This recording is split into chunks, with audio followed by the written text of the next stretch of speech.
إذاعة MFM، الإذاعة اللي ديما قريبة منكم. مشكل غنمشيو للنادي المكناسي.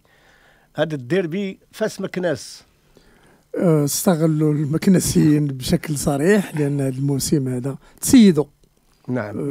الذهب والإياب عرفتي شنو هو؟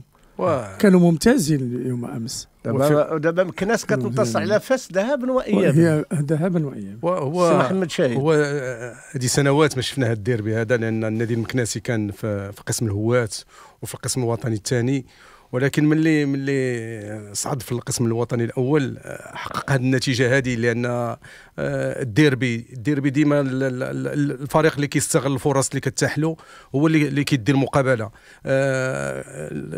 تكون المقابله كلها مبنيه على اخطاء صغيره، اذا ارتكبتيها كتمشي لك المقابله. ولكن انا في هذه المقابله كنحيي الحارس المغرب الفاسي، لان شهاب لولا ما كانش هذا الحارس هذا كانت تكون النتيجه اكثر من 3-1. راه كان على الورق المغرب الفاسي هو المرشح، لان فارق ديال النقاط اللي كاينين بيناتهم هي 10 ديال النقاط.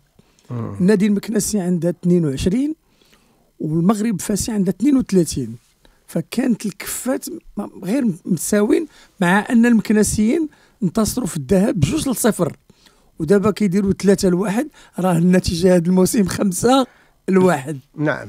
يعني كانت واحد المعادله صعبه، والمعادله الكبيره هو ان النادي المكناسي كيحقق الفوز السادس وهو والهزيمه السادسه ديال المغرب الفاسي. هذا رقم 6 بيناتهم. هذا عنده الانتصار السادس، هذا عنده الهزيمه السادسه. جوج ديال الانتصارات على حساب المغرب الفاسي. نعم. على حساب الشقيق. نعم. نستمعوا لعبد اللطيف جريندو مدرب فريق النادي المكناسي. بسم الله الرحمن الرحيم. اول شيء كنبغي نهنئ النادي المكناسي، اللاعبين النادي المكناسي على المستوى اللي قدموا.